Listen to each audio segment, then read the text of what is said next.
Hello. Welcome to the Bore You to Sleep podcast. The podcast that will hopefully help you get to sleep. I am going to read an open source book, one that is not particularly interesting, but one that is hopefully boring enough to get you to sleep. The Village in the Jungle by L.S. Wolfe. Chapter 1. The village was called Bedagama, which means the village in the jungle. It lay in the low country or plains, midway between the sea and the great mountains which seem, far away to the north, to rise like a long wall straight up from the sea of trees. It was in and of the jungle. The air and smell of the jungle lay heavy upon it.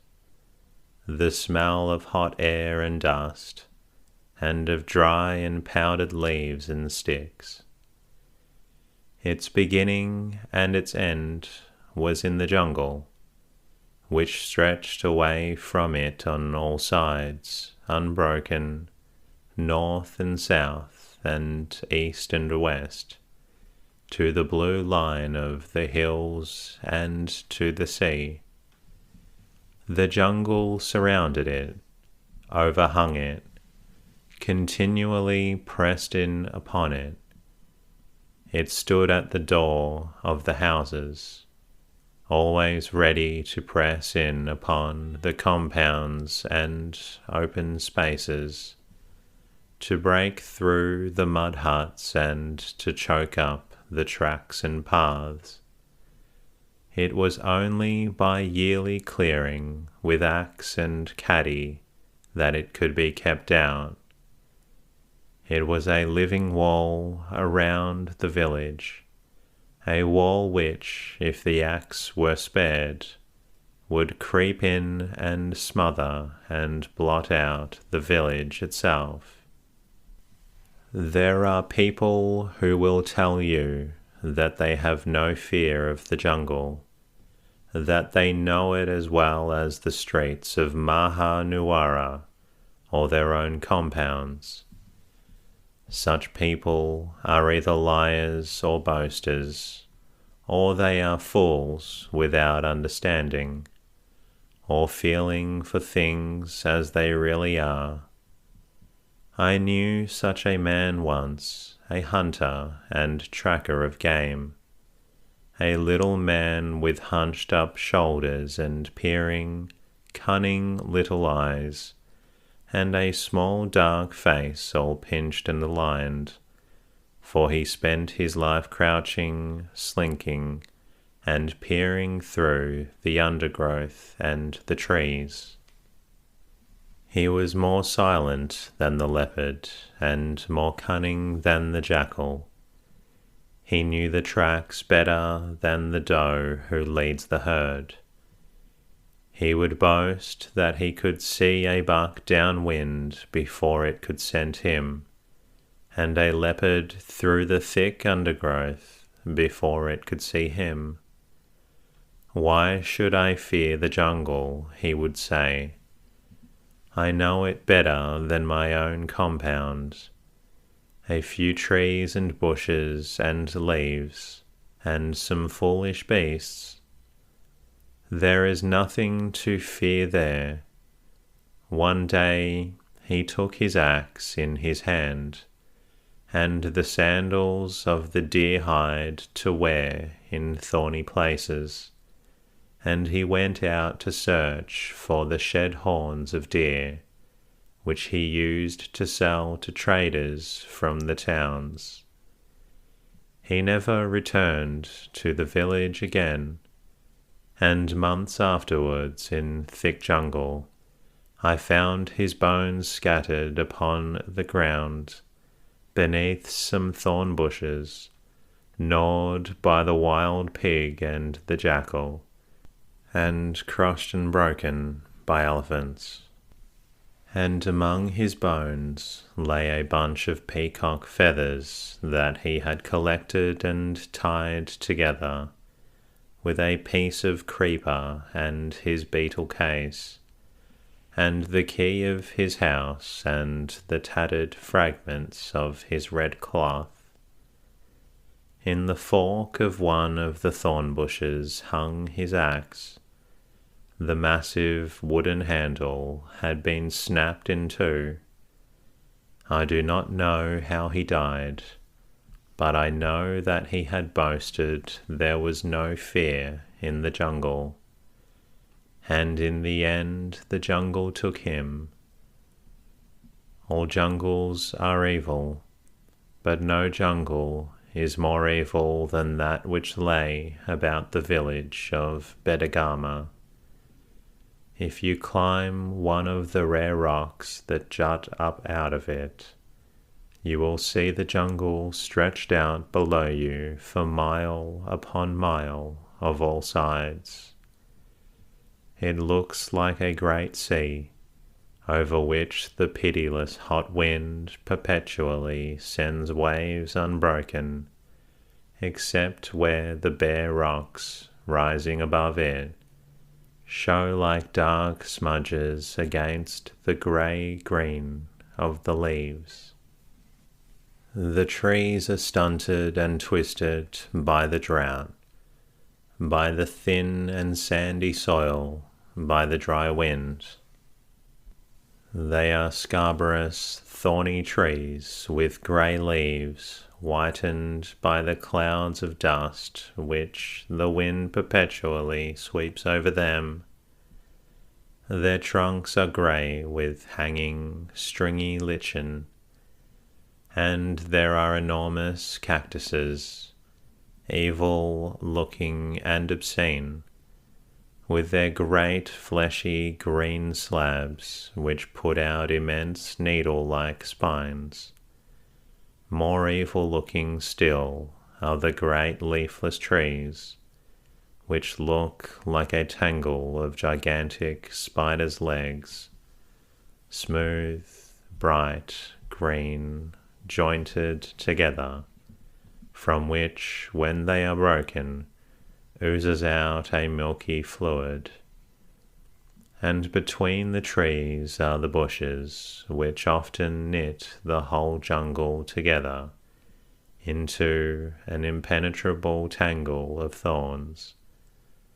On the ground beneath the trees it is very still and very hot, for the sterile earth is covered with this thorny, matted undergrowth, through which the wind cannot force its way. The sound of the great wind rushing over the treetops makes the silence below seem more heavy. The air is heavy with the heat beating up from the earth, and with the smell of dead leaves. All the bushes and trees seem to be perpetually dying for 10 months of the year, the leaves withering and the twigs and branches decaying and dropping off, to be powdered over the ground among the coarse withered grass and the dead and blackened shrubs. And yet every year when the rains come, the whole jungle bursts out again into green, and it forces its way forward into any open space upon the tracks into the villages and compounds, striving to blot out everything in its path. If you walk all day through the jungle along its tangled tracks, you will probably see no living thing. It is so silent and still there that you might well believe that nothing lives in it. You might perhaps in the early morning hear the trumpeting and squealing of a herd of elephants, or the frightened bark of the spotted deer, or the deeper bark of the sambar, or the blaring call of the peacock. But as the day wore on, and the heat settled down upon the trees, you would hear no such sound but the rush of the wind overhead and the grating of dry branches against one another. Yet the shadows are full of living things, moving very silently themselves like shadows between the trees, slinking under the bushes and peering through the leaves. For the rule of the jungle is first fear, and then hunger and thirst. There is fear everywhere, in the silence and in the shrill calls and the wild cries, in the stir of the leaves and the grating of branches, in the gloom, in the startled, slinking, peering beasts. And behind the fear is always the hunger and the thirst. And behind the hunger and the thirst is fear again. The herd of deer must come down to drink at the waterhole. They come down driven by their thirst, very silently through the deep shadows of the trees to the water lying white under the moon. They glide like shadows out of the shadows, into the moonlight, hesitating, tiptoeing, throwing up their heads to stare again into the darkness, leaping back only to be goaded on again by their thirst, ears twitching to catch a sound, and nostrils quivering to catch a scent of danger. And when the black muzzles go down into the water, it is only for a moment, and then with a rush the herd scatters back again, terror-stricken, into the darkness. And behind the herd comes the leopard, slinking through the undergrowth. Whom has he to fear? Yet there is fear in his eyes and in his slinking feet, fear in his pricked ears and in the bound which he vanishes into the shadows at the least suspicious sound. In the time of the rains, the jungle might seem to be a pleasant place. The trees are green, and the grass stands high in the open spaces. Water lies in pools everywhere. There is no need to go stealthily by night to drink at rivers or water holes. The deer and the pig roam away, growing fat on the grass and the young leaves and the roots. The elephant travels far from the river bank. The time of plenty lasts, however, but a little while. The wind from the northeast drops. The rain fails. For a month a great stillness lies over the jungle. The sun looks down from a cloudless sky. The burning air is untempered by a breath of wind. It is spring in the jungle, a short and fiery spring, when in a day the trees burst out into great masses of yellow or white flowers, which in a day wither and die away. The pools and small water holes begin to dry up under the great heat.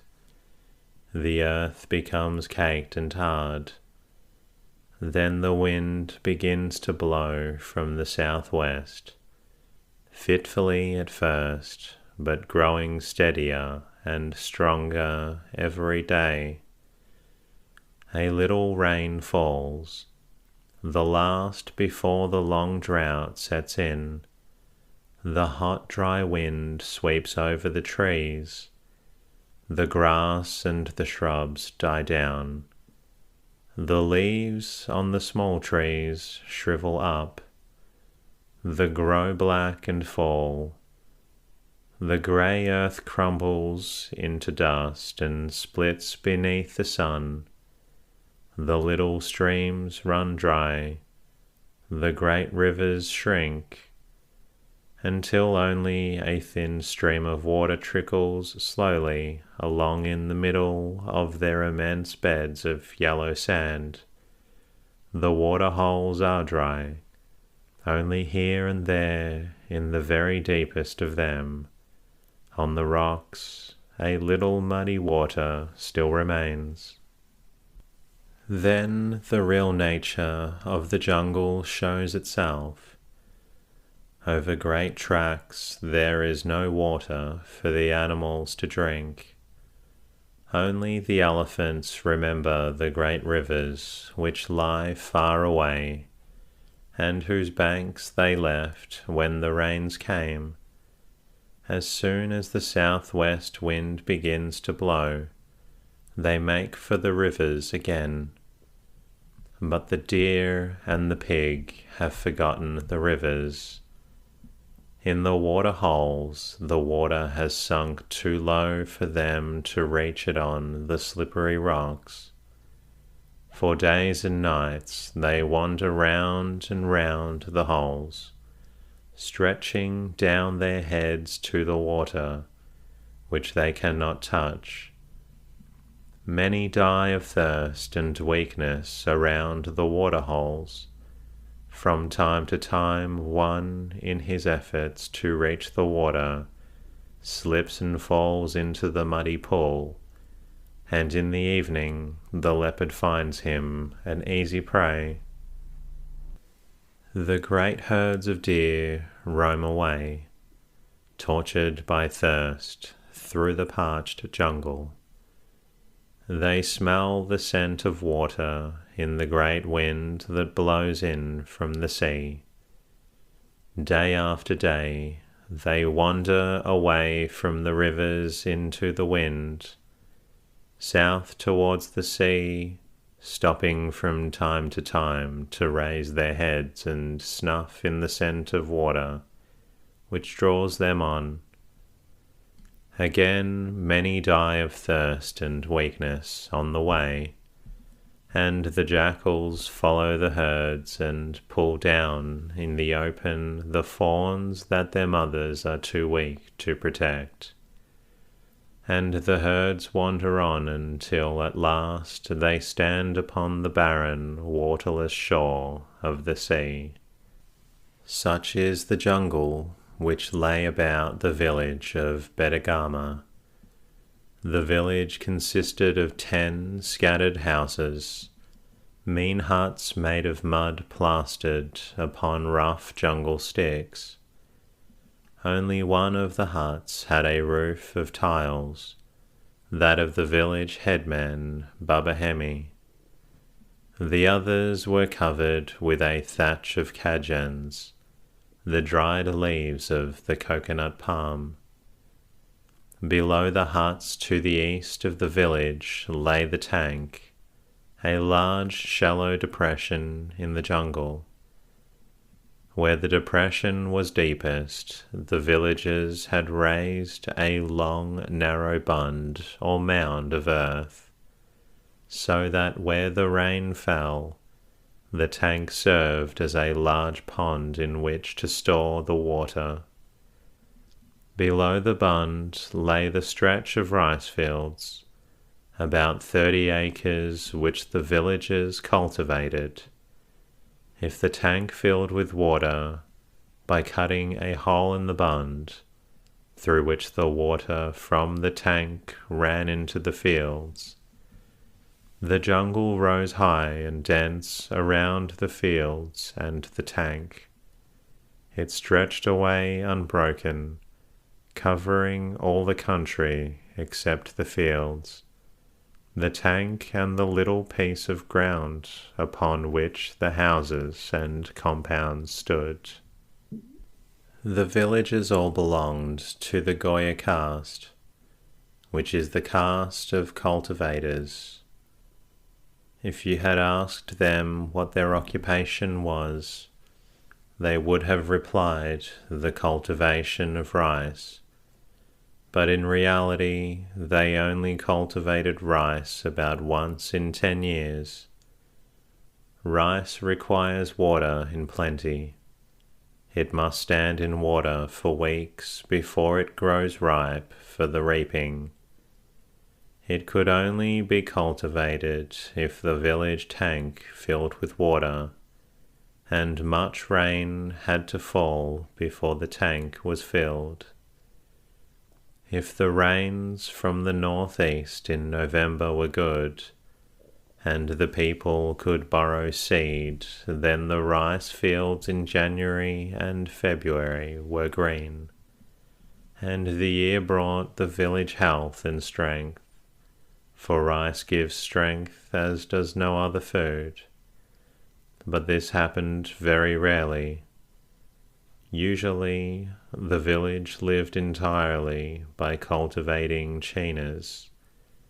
In August, every man took a caddy and went out into the jungle and cut down some undergrowth, over an acre or two. Then he returned home. In September, he went out again and set fire to the dead undergrowth, and at night in the jungle would be lit up by points of fire scattered around the village for miles. For so sterile is the earth that a china, burnt and sown for 1 year, will yield no crop again for 10 years. Thus the villagers must each year find fresh jungle to burn. In October, the land is cleared of ash and rubbish, and when the rains fall in November, the ground is sown broadcast with millet or karakan or maize, with pumpkins, chilies, and a few vegetables. In February the grain is reaped, and on it the village must live until the next February.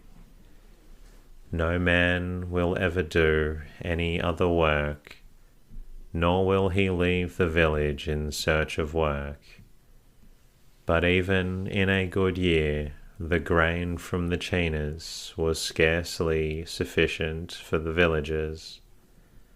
And just as in the jungle fear and hunger forever crouch, slink and peer with every beast, so hunger and the fear of hunger always lay upon the village. The spirit of the jungle is in the jungle, and in the people who live in it. They are simple, sullen, silent men. In their faces you can see plainly the fear and hardship of their lives. They are very near to the animals which live in the jungle around them.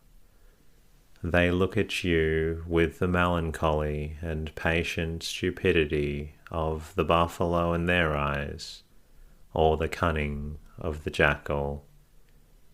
And there is in them the blind anger of the jungle, the ferocity of the leopard, and the sudden fury of the bear.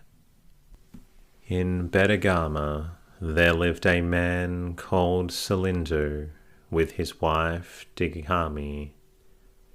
They formed one of the 10 families which made up the village, and all the families were connected more or less closely by marriage.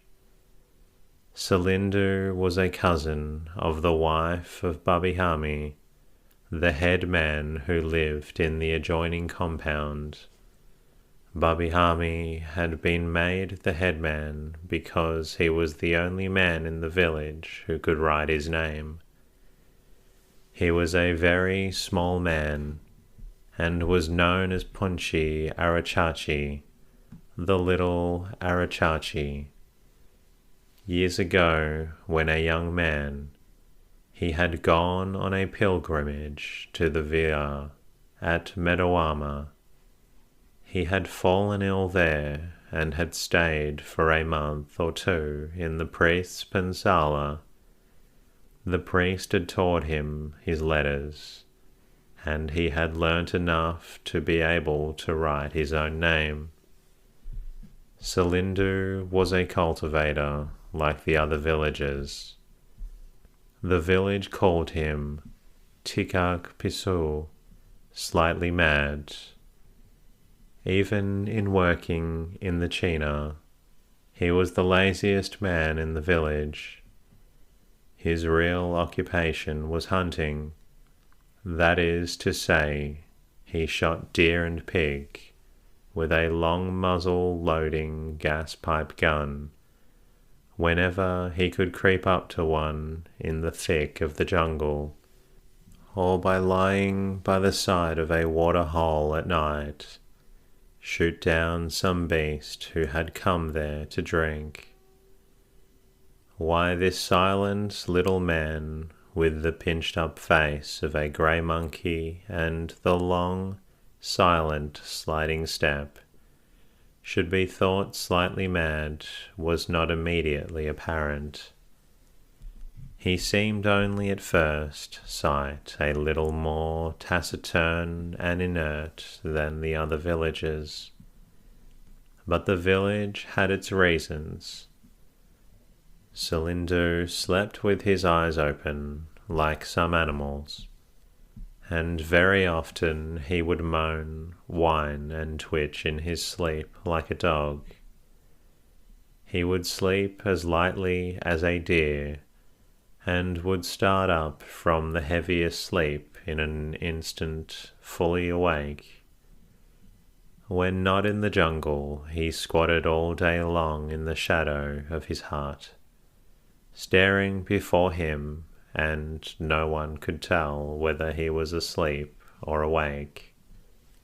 Often you would have to shout at him and touch him before he would attend to what you had to say.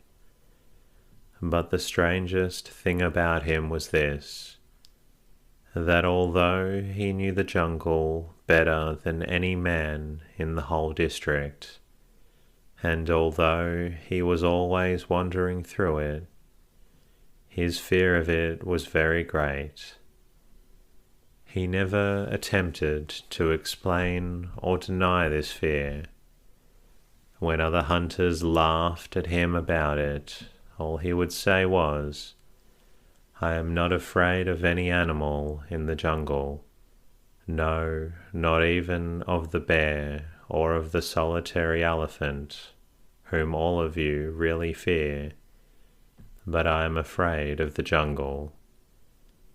But though he feared it, he loved it in a strange, unconscious way, in the same unconscious way in which the wild buffalo loves the wallow, and the leopard his lair among the rocks. Silent, inert, and sullen, he worked in the China or squatted about his compound. But when he started for the jungle, he became a different man. With slightly bent knees and toes turned out, he glided through the impenetrable scrub with a long, slinking stride, which seemed to show at once both the fear and the joy in his heart. And that concludes tonight's readings. I hope you've thoroughly enjoyed it, but I also hope it's helped you feel a little drowsy. If you're not quite tired yet, feel free to listen to another episode. I look forward to bringing you another episode very soon, and in the meantime, good night. Tonight's reading comes from The Village in the Jungle, published in 1913. This story explores Ceylon, now Sri Lanka, in the early 1900s. My name is Teddy, and I aim to help people everywhere get a good night's rest. Sleep is so important, and my mission is to help you get the rest that you need. The podcast is designed to play in the background while you slowly fall asleep. Thank you to everybody who shared their words of gratitude with me during the week. Thank you to iTunes USA listener Pamela for your lovely review. I'm glad the stories allow you to disconnect and fall asleep. Thank you also to iTunes Canada listener Kitty Hanzo. I'm glad you're able to fall asleep within 5 minutes. Thank you to all the Patreons and sponsors who support the show financially with a monthly contribution.